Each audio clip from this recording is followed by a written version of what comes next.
രാവിലെ മുതൽ കോളോട് കോളാണ്. എൻ്റെ പൊന്നുമക്കളെ ഞാൻ മറുപടി പറഞ്ഞു മടുത്ത്. എന്താ പറയുന്നത് അറിയാം, ചേട്ടാ രേണുസുധീൻ്റെ വീഡിയോ കണ്ട, ചേട്ടാ രേണുസുധീൻ്റെ പുതിയ ആൽബം കണ്ട, ചേട്ടാ രേണുസുധീൻ്റെ കുറച്ച് ഇത് കണ്ട. എന്തൊക്കെയാണോ ജനങ്ങൾ പറയുന്നത്? എന്നിട്ട് അതിൻ്റെ അടിയിൽ വന്നിട്ട് കമൻ്റ് ഇട്ട് മെഴുകുക. അത് നിങ്ങൾക്ക് ഭ്രാന്തായി പോയി. അതാണ് എനിക്ക് ചോദിക്കാനുള്ളത്. അവർ ഇത്രയും ആൾക്കാരെ കൂട്ടുന്ന അഭിനയിക്കോ, അവരെന്ത് വേണമെങ്കിലും ചെയ്തോട്ടല്ലേ. ഇതിലും വളരെ മോശമായിട്ട് അഭിനയിക്കുന്ന ആൾക്കാരെല്ലാം നിങ്ങൾ ഗുഡ്, നല്ലത്, അടിപൊളി എന്നൊക്കെ പറയുന്നുണ്ടല്ലോ. ഈ രേണുസുധീൻ്റെ മാത്രം ഇടയ്ക്ക് എത്തുമ്പോൾ നിങ്ങൾ ഒരുപാട് ട്രോളുള്ള, അല്ലെങ്കിൽ എന്താ പറയുക, കഴുതയുടെയും പിന്നെ ഒട്ടകത്തിൻ്റെയും മുഖമൊക്കെ ആക്കി വെച്ച് വളരെ വികൃതമായ രീതിയിൽ ആ സ്ത്രീനെ എന്തിനാണ് വെറുതെ ചിത്രീകരിക്കുന്നത്? നിങ്ങൾ എന്തിനാണ് അവരുടെ പുറകെ പോകുന്നത്? നിങ്ങൾക്ക് വേണമെങ്കിൽ കാണ്. അവരിപ്പോഴും എന്ന് പറഞ്ഞാൽ എഴുതി ഒപ്പിട്ടിട്ടുണ്ട്, ഞാൻ പുണ്യാളത്തിയായിട്ട് അങ്ങ് ജീവിക്കും, ഞാൻ നാളെ മുതൽ എന്ന് പറഞ്ഞു കഴിഞ്ഞാൽ അങ്ങനെ അങ്ങ് ഇതാക്കും. അവരായിരിക്കും പറഞ്ഞിട്ടുണ്ടോ? അവർ പറഞ്ഞിട്ടുണ്ടല്ലോ, ഞാൻ ഈ ഫീൽഡിൽ ഇറങ്ങിയിരിക്കുകയാണ്, ഇതിലെന്ന് പറഞ്ഞാൽ വിജയിച്ചിട്ട് മാത്രമേ ഞാൻ കയറുകയുള്ളൂ. ഏതായാലും ഒരു കാര്യം ഞാൻ പറയാം, ഇന്ന് നല്ല മാർക്കറ്റുള്ളൊരു വ്യക്തി തന്നെയാണ് രേണുസുധി എന്ന് എല്ലാവർക്കും മനസ്സിലായിട്ടുണ്ട്. അതുകൊണ്ട് തന്നെ എന്ന് പറഞ്ഞാൽ രേണുസുധീനെ വെച്ചിട്ട് ഒരു ആൽബമെങ്കിലും എടുക്കാനും അതിലൂടെ ലാഭം കൊയ്യാനുമാണ് ഇവിടെയുള്ള പല ആൾക്കാരും ശ്രമിക്കുന്നത്. അതിൻ്റെ ഒരു ഇത് തന്നെയാണോ നമ്മൾ കാണുന്നത്? അല്ലാതെ നിങ്ങൾ അവരിങ്ങനെ ചീത്ത വിളിച്ചുകൊണ്ട് നടന്നിട്ട് കാര്യമുണ്ടാ? ഇവിടെ ഇതിലും വലിയ മോശമായിട്ട് എൻ്റെ മക്കളും എന്നാ പറയുന്നത്, ഇതിനിടയ്ക്ക് ഒരു സ്ത്രീ വന്ന് പറയുന്നത് കേട്ടില്ലേ, അവർ മുസ്ലിം ആയിരുന്നു, എന്നിട്ട് അവർ ഹിന്ദുവിലേക്ക് വന്ന് നിള എന്ന് പേര് വരെ സ്വീകരിച്ചു പാടുന്നു. എന്നിട്ടും അവർ വന്ന് എന്തെങ്കിലുമൊക്കെ ഇളക്കി. എൻ്റെ മകനും ഭർത്താവിനും ഒക്കെ അറിയാം ഇപ്പം ഇതിന് പോകുന്നത്. അത്രത്തും അങ്ങനെയൊന്നും മോശമായിട്ടൊന്നും ഇവർ പോയിട്ടില്ലല്ലോ. ഇവരേതോ ഒരു ആൽബത്തിൽ, ആ ദാസേട്ടൻ കോഴിക്കോട് എന്ന് പറയുന്ന അയാളുമായിട്ട് ഏതോ ആൽബത്തിൽ അഭിനയിച്ചു. ശരിയാണ്, അത് അഭിനയിച്ചു, അവരങ്ങ് തീർന്നു. അല്ലാതെ അവിടെ കിടന്നിട്ട് രേണുവിൻ്റെ ഇൻറ്റിമേറ്റ് രംഗങ്ങൾ പുറത്ത്, രേണുവിൻ്റെ അത് പുറത്ത്, രേണുവിൻ്റെ ഇത് പുറത്ത് എന്നൊക്കെ പറഞ്ഞിട്ട് കുറച്ചെങ്കിലും ഒരു ഇത് വേണ്ടേ? അതുപോലെ തന്നെ എന്ന് പറഞ്ഞാൽ സിനിമാ താരങ്ങളെ മുഴുവൻ എന്ന് പറഞ്ഞു കഴിഞ്ഞാൽ ഊക്കുന്ന, അല്ലെങ്കിൽ അയാളുടെ കണ്ണുകൊണ്ട് നോക്കിക്കഴിഞ്ഞാൽ സകല ആളും പിന്നെ കൊള്ളരാത്തവന്മാരാണ്. അങ്ങനെയുള്ള ഒരു മനുഷ്യൻ വന്നിട്ട് പറയുകയാണ് ദുബായിൽ രേണുവിന് ഈ ബിസിനസ്സാണ്, ദുബായിൽ രേണുവിന് ആ ബിസിനസ്. ഉള്ള കാര്യം ഞാൻ പറയാം, ബോഡി ഷെയ്മിങ് ആണെന്നൊന്നും നിങ്ങൾ വിചാരിക്കല്ലേ. എൻ്റെ പൊന്നു മക്കളെ, രേണുവിനെക്കാട്ടി നല്ല പെമ്പിള്ളേർ അവിടെയുണ്ട്. അത് നിങ്ങൾ ആദ്യം മനസ്സിലാക്കുക. അല്ലാതെ ദുബായിൽ പോയ ടീമിനോട് ചോദിച്ചാൽ മതി, ഇവിടെ രേണുസുധിയാണോ അവിടെ ബിസിനസ് നടത്തുന്നത്, വേറെ വല്ലവരും ആണോ എന്ന് അവിടെ പോയി നോക്കിയാൽ മതി. അല്ലാതെ എന്തോന്നറിയ ഒരു എന്തൊക്കെ ഒന്ന് പറയുമ്പോൾ ഒരു ഇത് വേണ്ടായിരുന്നു, ഒരു ലോജിക്ക് വേണ്ടി എന്തെങ്കിലും പറയുമ്പോൾ അങ്ങനെ അങ്ങ് വായിക്ക് തോന്നിയത് കോതൊക്കെ വാട്ട് എന്ന് പറയുന്നു. അല്ലെ ദുബായിൽ പോയിട്ട് അറബിയുടെ കൂടി ഇതാണ്, അങ്ങനെ ഇതാണ്, വല്ല ഉളുപ്പുണ്ടോ നിങ്ങൾക്കടന്ന്? അതാണ് എനിക്ക് ചോദിക്കാനുള്ളത്. അല്ല, കുറച്ചെങ്കിലും ഒരു ഉളുപ്പുണ്ടെങ്കിൽ ഇങ്ങനെയുള്ള കാര്യങ്ങൾ വരും. അവരഭിനയിച്ചോട്ടെ, അവരഭിനയിക്കുന്നതിനെ പറ്റിയിട്ട് നിങ്ങൾക്ക് പറയാം. അല്ലാതെ എന്ന് പറഞ്ഞാൽ അതിൻ്റെ അകത്ത് അഭിനയിച്ചെന്തിന് മമ്മൂട്ടിയും മോഹൻലാലും അഭിനയിക്കുന്നില്ലേ? അതുപോലെ തന്നെ എന്ന് പറഞ്ഞു കഴിഞ്ഞാൽ മിക്ക നടിമാരും അഭിനയിക്കുന്നില്ലേ? ചില സിനിമകളിലൊക്കെ എന്ന് പറഞ്ഞാൽ മോഹൻലാൽ, അതുപോലെ മമ്മൂക്ക തന്നെ ഇപ്പല്ലേ കുറച്ചത്. പണ്ടൊക്കെയുള്ള എല്ലാ സിനിമകളിലും ഇല്ലേ, ബാലങ്കേ നായർ എത്രമാത്രം ഗുഡുഗുഡു ചെയ്തിട്ടുണ്ട്. അപ്പം അതൊന്നും ആയിരിക്കും പ്രശ്നമല്ലേ? ഈ രേണുസുധി ഒന്ന് ഇത് എന്താ പറയേണ്ടത്, എങ്ങനെയാ ഇവരെ പൊട്ടിക്കാൻ പറ്റും, എങ്ങനെയാ ഇവരിതാ? കാരണം വേറെ ഒന്നും അല്ല, അത്യാവശ്യം പൈസ ഇപ്പോൾ രേണുസുധി ഉണ്ടാക്കുന്നുണ്ട്. ഇനി കുറച്ച് കഴിഞ്ഞാൽ ചിലപ്പോഴെന്ന് പറഞ്ഞു കഴിഞ്ഞാൽ ഫ്ലാറ്റ് വാങ്ങിക്കാനാവുമെന്ന് കേടാ, കൊച്ചിയിലും ദുബായിലും എവിടെയെങ്കിലും മേടിക്കും. ഇതൊക്കെ കാണുമ്പോൾ കുറേ ആൾക്കാർക്ക് എന്ന് പറഞ്ഞാൽ നല്ല ചൊറിച്ചിൽ കാര്യങ്ങളുണ്ട്. അതെങ്ങനെയും ഒന്ന് ഇല്ലാതാക്കാൻ വേണ്ടിയിട്ട് ഇവന്മാരെല്ലാവരും കൂടി കച്ചകെട്ടി ഇറങ്ങിയിരിക്കുകയാണ്. എന്നിട്ട് പറയുക, ചേട്ടാ നിങ്ങൾ പിന്തുണച്ചില്ലേ, നിങ്ങൾ കണ്ടില്ലേ എന്ന്. ഞാനെന്താ ഇത് നോക്കാൻ വേണ്ടിയിരിക്കുന്നതാണ്? ഞാനിങ്ങനെ വല്ലവനും പോയിട്ട് ഇങ്ങനെ എന്നാ ചെയ്യുന്നതെന്നൊന്നും നോക്കാനൊന്നും നിൽക്കില്ല, എനിക്കതിൻ്റെ പണിയുമില്ല. അതാണ് നിങ്ങൾ മനസ്സിലാക്കേണ്ടത്. അല്ലാതെ എന്ന് പറഞ്ഞു കഴിഞ്ഞാൽ എന്താ പറയുക, സകല ആൾക്കാരെയും പറ്റിയിട്ട് അവരിങ്ങനെയാണ്, അവരങ്ങനെയാണ്. അത് ഭഗവാൻ, ഞാൻ സത്യം പറയാലോ, ഉള്ള കാര്യം ഞാൻ പറയാം, രേണുസുധി വലിയൊരു സുന്ദരിയാണെന്നൊന്നും എനിക്ക് തോന്നുന്നില്ലേ.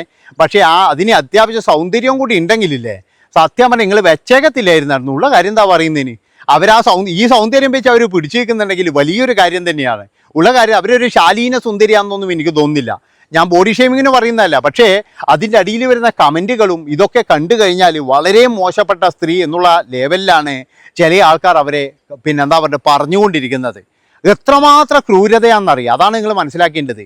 അവരാർക്കും ഒരു ദ്രോഹമോ കാര്യങ്ങളോ ഒന്നും ചെയ്യാൻ വരുന്നില്ല. അവർ ചെയ്ത കാര്യം എന്താണെന്ന് എല്ലാവർക്കും അറിയുന്നതുമാണ്. ഇവിടെ ഞാൻ പറഞ്ഞല്ലോ, അവർ ചെയ്ത കാര്യങ്ങൾ എന്ന് പറഞ്ഞു കഴിഞ്ഞാൽ ആ ഒരു വീടിൻ്റെ പ്രശ്നം മാത്രം, അല്ലാതെ അവർ വേറെ ഒന്നും പറഞ്ഞിട്ടില്ല. അത് അങ്ങനെ വിട്ടാൽ മതി. ഇതിപ്പോഴെന്ന് പറഞ്ഞാൽ രേണുസുധിക്കില്ലാതെ കുഴപ്പമില്ല. എന്തിനധികം പറയുന്നത്? എവിടെയെങ്കിലും ആൾക്കാർ പട്ടിണി കിടക്കുന്നുണ്ടെങ്കിൽ അതുവരെ രേണുസുധി കാരനാണെന്ന് ഇവർ പറയുന്നത്. അതുപോലെ എവിടെയെങ്കിലും ഏതെങ്കിലും രാജ്യത്ത് കുഴപ്പം നടക്കുന്നുണ്ടെങ്കിൽ അതുവരെ രേണുസുധി കാരനാണെന്ന് ഇവർ പറയുന്നത്. രേണുസുധിക്കില്ലാത്ത ഒരു കുറ്റവും ഇല്ല. ഇങ്ങനെ അങ്ങ് രേണുസുധീനെ അങ്ങ് ഇല്ലാതാക്കാൻ വേണ്ടിയിട്ട് കുറച്ചൊക്കെ എളുപ്പമുണ്ടായിരുന്നു. ഞാൻ പറഞ്ഞില്ല, അവരിപ്പോൾ ചില കാര്യങ്ങളൊക്കെ അവരോട് ചെയ്യുമ്പോഴെന്ന് പറഞ്ഞാൽ നമുക്കും എതിർപ്പുണ്ട്. കുറച്ചൊക്കെ ഇങ്ങനെ ചെയ്യാതിരിക്കണം. കാരണം എന്താണെന്ന് വെച്ചാൽ ചില ടീമൊക്കെ എന്ന് പറഞ്ഞാൽ മുതലെടുക്കുന്നുണ്ട് പൈസ ഉണ്ടാക്കാൻ വേണ്ടിയിട്ട്. അതായത് ചില സമയത്തൊക്കെ എന്ന് പറഞ്ഞു കഴിഞ്ഞാൽ അവരിങ്ങനെ എന്താ പറയണ്ടേ, രേണുസുധി മുടി ചെയ്യുന്നു, അതുപോലെ രേണുസുധിയുടെ സാരി കണ്ടോ എന്ന് പറഞ്ഞിട്ട് കാണിക്കുന്നത് പോലെയാണ്. അപ്പം അങ്ങനെയൊക്കെയുള്ള മുതലെടുപ്പുണ്ട്. ആ മുതലെടുപ്പിൽ കുറച്ച് മാറി നിൽക്കുക മാത്രമേ പറയുന്നുള്ളൂ.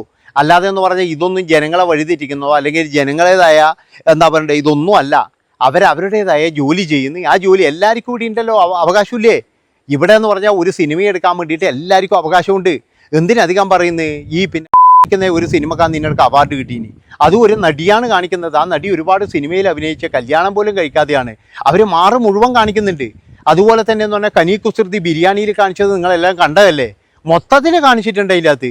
എന്നിട്ടും അതിന് അവാർഡ് വരെ കിട്ടീനി. അവർക്കൊന്നും ഇല്ലാത്ത പ്രശ്നം തൊട്ടോ രേണുസുതിക്കാർന്ന്. രേണുസുതി ഒന്നുമില്ല, ഡ്രസ്സ് ഇട്ടിട്ടല്ലേ അഭിനയിക്കുന്നത്, അല്ലാതെ ഇത് സ്വകാര്യമായിട്ടൊന്നല്ലല്ലോ. അപ്പോൾ അതാണ് നിങ്ങൾ ചിന്തിക്കേണ്ടത്. രേണുസുതി അങ്ങനെ വളരെ മോശമായിട്ടൊന്നും ചെയ്തിട്ടില്ല. അവിടെ ഇതിലും പാട് ചെയ്തവരുണ്ട്, അതിലൊക്കെ അവാർഡ് വാങ്ങിച്ചവരുണ്ട്, എല്ലാവരും കണ്ട സിനിമകളുണ്ട്. രേണുസുധീൻ്റെ ഒരു ആൽബം വന്നിട്ട് അവരെന്തോ ഇങ്ങനെ ചെയ്തു അങ്ങനെ ചെയ്തു എന്ന് പറഞ്ഞാൽ അതവരുടെ കഴിവ്. അല്ലാതെ രേണുസുധി എന്താ നിങ്ങൾ വിചാരിക്കുന്ന പോലെ ഇതിന് മുട്ടി നിൽക്കുന്ന ടീമൊന്നും അല്ലായിരുന്നു. അതുപോലെ ദാസനാണെങ്കിലും അതിനോട് കൂടിയിട്ട് ഇതാക്കാൻ വേണ്ടി നിൽക്കുന്ന ടീമും അല്ല. അതുകൊണ്ട് മനസ്സിലാക്കേണ്ടത്, എനിക്ക് പറയാനുള്ളത്, നിങ്ങൾക്ക് ദേഷ്യവും അസൂയ ഉണ്ടാവും. ആ ദേഷ്യവും അസൂയ നിങ്ങൾ എന്ത് ചെയ്യുക, കൊണ്ടുപോയിട്ട് പോക്കറ്റിലെങ്ങാറ്റം വെക്കുക. ഇതിൽ കൂടുതൽ സ്ത്രീകളാണ്, അതാണ് നമുക്ക് സഹിച്ചുകൂടാത്തത്. ആ സ്ത്രീകൾക്കൊക്കെ എന്ന് പറഞ്ഞു കഴിഞ്ഞാൽ രേണുവിന് ഇപ്പം കിട്ടിക്കഴിഞ്ഞാൽ കേസൊന്നും ഇല്ലയെന്ന് പറഞ്ഞിട്ടുണ്ടെങ്കിൽ അവരെന്തെങ്കിലും ചെയ്തേനെ കേട്ടാ. ഉള്ള കാര്യം എന്താ പറയുന്നത്, പോലീസിനെ പേടിച്ചിട്ട് മാത്രമാണ് ഇവർ ഒന്നും എടുക്കാത്തത്. ഇല്ലെങ്കിൽ ഇവരെല്ലാവരും കൂടി വല്ലതും ചെയ്തേനെയായിരുന്നു. അത്രമാത്രം വളരെ മോശമായിട്ട് ഈ രേണുസുധീന് എന്തൊക്കെ പറയുന്നുണ്ട് അറിയാമായിരുന്നു. അപ്പോൾ എനിക്ക് പറയാനുള്ളത് എന്താണെന്ന് വെച്ച് കഴിഞ്ഞാൽ ഇത്രമാത്രം മോശപ്പെടുത്തേണ്ട കാര്യങ്ങളൊന്നും അവർ ചെയ്യുന്നില്ല. പിന്നെ എന്തിനാണ് എല്ലാവരും കിടന്നിട്ട് ഇന്നലെ ഇപ്പോഴെന്ന് പറഞ്ഞാൽ എല്ലാവരും അങ്ങോട്ടും ഇങ്ങോട്ടും അറിഞ്ഞില്ലേ എന്തോടെ രേണുസുധീൻ്റെ ഇത് കണ്ടില്ലേ, അറിഞ്ഞില്ലേ രേണുസുധി കണ്ടില്ലായിരുന്നു, അറിഞ്ഞില്ലേ രേണുസുധി ഇപ്പോൾ ദുബായിലാവലും, രേണുസുധി ഇപ്പോൾ എവിടെയാണെന്നില്ല എന്നൊക്കെ പറഞ്ഞിട്ട് എന്തൊരു വൃത്തികെട്ട പരിപാടിയാണ്. അതാണ് എനിക്ക് മനസ്സിലാകാത്തത്. അതുപോലെ തന്നെ അവരുടെ ഏതൊരു സംവിധായക പറഞ്ഞ എൻ്റെ ഏറ്റവും വലിയൊരു മോഹമാണ് എനിക്കൊരു ഷോർട്ട് ഫിലിം എടുക്കൽ. അതൊക്കെ പറഞ്ഞപ്പോൾ അതിൻ്റെ അടിയിൽ വന്നിട്ടില്ലേ എന്തൊക്കെ തെറികളാന്ന് പറയുന്നത് അറിയാം. ഇതിന് മാത്രം അവരെന്ത് തെറ്റാ ചെയ്തത്, അതാണ് എനിക്ക് മനസ്സിലാകാത്തത്. ആദ്യം നിങ്ങൾ ഇങ്ങനെയുള്ള ആൾക്കാർ പോയിട്ട് ഒരു കാര്യം ചെയ്യുക, ബിരിയാണി പോലെയുള്ള സിനിമ അല്ലെങ്കിൽ മറ്റേ എന്താ പറയേണ്ടത്, എന്തൊരു ഹിന്ദി ഒരു നമ്മളെ കാൻ ചലച്ചിത്രമേളയെല്ലാം പോയൊരു സിനിമയുണ്ട്. ആ സിനിമ ഇതൊക്കെ ഒന്ന് കണ്ടു നോക്ക്. അതിൻ്റെ അകത്തൊക്കെ നമ്മളെ പ്രധാനപ്പെട്ട നടിമാർ കാണിച്ചിട്ടുണ്ട്, അങ്ങനെ പലരും കാണിച്ചിട്ടുണ്ട്. ഏതായാലും അത്രത്തോളൊന്നും രേണുസുധി പോയിട്ടില്ല, മനസ്സിലാക്കുക നിങ്ങൾ. രേണുസുധി അങ്ങനെ പോയിട്ട് രേണുസുധീൻ്റെ അങ്ങനെയുള്ള ഈ കാര്യങ്ങൾ കാണുന്നവന്മാരും മലയാളികളിൽ ഉണ്ടെന്ന് എനിക്ക് തോന്നുന്നില്ല. എന്തിനിങ്ങനെ ഒരാളിങ്ങനെ ടാർഗറ്റ് ചെയ്തിട്ട് അയാളെ വളരെ മോശപ്പെടുത്തണം, എങ്ങനെ പറഞ്ഞു കഴിഞ്ഞാലും അതിനൊന്നും. ഇതിലൊരു കൊട്ടേഷൻ ഉണ്ട്, ഉറപ്പാണ്. ഇതിൽ കൃത്യമായിട്ടെന്ന് പറഞ്ഞാൽ ഒരു കൊട്ടേഷൻ ആരോ കൊടുക്കുന്നുണ്ട്. അല്ലാതെ എന്ന് പറഞ്ഞാൽ പിന്നെ ഞാൻ കാണുന്നവരൊക്കെ വീഡിയോ ചെയ്തവരൊക്കെ എന്ന് പറഞ്ഞാൽ മനസാക്ഷി ഇല്ലാത്തവരൊന്നും അല്ല. ആരുടെയൊക്കെയോ പ്രേരണക്ക് ഇതായിട്ട് ആരോ പറഞ്ഞു ചെയ്യിക്കുന്നോ, അല്ലെങ്കിൽ ഇതുപോലെ ചെയ്താൽ നിങ്ങൾക്ക് ഇങ്ങനെ തരാം എന്ന് പറഞ്ഞു ചെയ്യിക്കുന്നത് പോലെ. നമുക്കറിയാലോ രേണുസുധീനെ തകർക്കണം എന്നില്ല ആഗ്രഹമായിട്ട് നടക്കുന്ന ഒരു കോടി 1-2 ആൾക്കാരുണ്ട്. അവർ തന്നെയായിരിക്കും ഇതിൻ്റെ പുറകിലെന്നാണ് എനിക്ക് തോന്നുന്നതായിരുന്നു. അല്ലാതെ എന്ന് പറഞ്ഞു കഴിഞ്ഞാൽ എന്താ ഇതൊക്കെ ആദ്യത്തെ പരിപാടിയാണോ? അതുകൊണ്ട് ഇങ്ങനെയുള്ള ആൾക്കാരോട് എനിക്ക് പറയാനുള്ളത്, കമൻറ്റ് എഴുതുന്നവരോട് രേണുസുധി വളരെ മോശമായിട്ടാണ് നടക്കുന്നത് എനിക്ക് തോന്നിയാൽ നിങ്ങൾ ബിരിയാണി പോലെയുള്ള അല്ലെങ്കിൽ മറ്റുള്ള സിനിമകൾ പോയി കാണുക. ആ സിനിമയിലൊക്കെ അഭിനയിച്ചവരെ കാണുക. അവരൊക്കെ അഭിനയിച്ചത് കനി കുസൃതി ഒന്നും യാതൊരു ഇതുമില്ലാതെ ഒരു നാണോമാനവും ഇല്ലാതെ തന്നെ അഭിനയിച്ചിട്ടുണ്ട്. അപ്പോൾ അതുകൊണ്ടാണ് ഞാൻ പറയുന്നത്. അല്ലാതെ ഇതിൻ്റെ അകത്ത് വന്നിട്ട് നിങ്ങൾ ഇതേപോലെ വന്നിട്ട് ഒരുപാട് കമൻറ്റ് കൂട്ടി നിങ്ങളിനി എത്രത്തോളം പറയുന്നത് അത്രത്തോളം രേണുസുധി എന്നാ പറഞ്ഞിട്ട് മുകളിലേക്ക് പൊങ്ങി പോവുകയെന്ന്. ഒരിക്കലെന്ന് പറഞ്ഞു കഴിഞ്ഞാൽ അവർ താഴെ പോകത്തില്ല. അവർക്കിത് നല്ലൊരു വരുമാനം തന്നെയാണ്. അപ്പോൾ നിങ്ങൾ എല്ലാവരും ഒന്ന് ഹൈപ്പ് ചെയ്തോട്ടാ, ഷെയർ ചെയ്തോ, ആർക്കും അങ്ങ് ഉപകാരപ്പെട്ടെ. നന്ദി, നമസ്കാരം.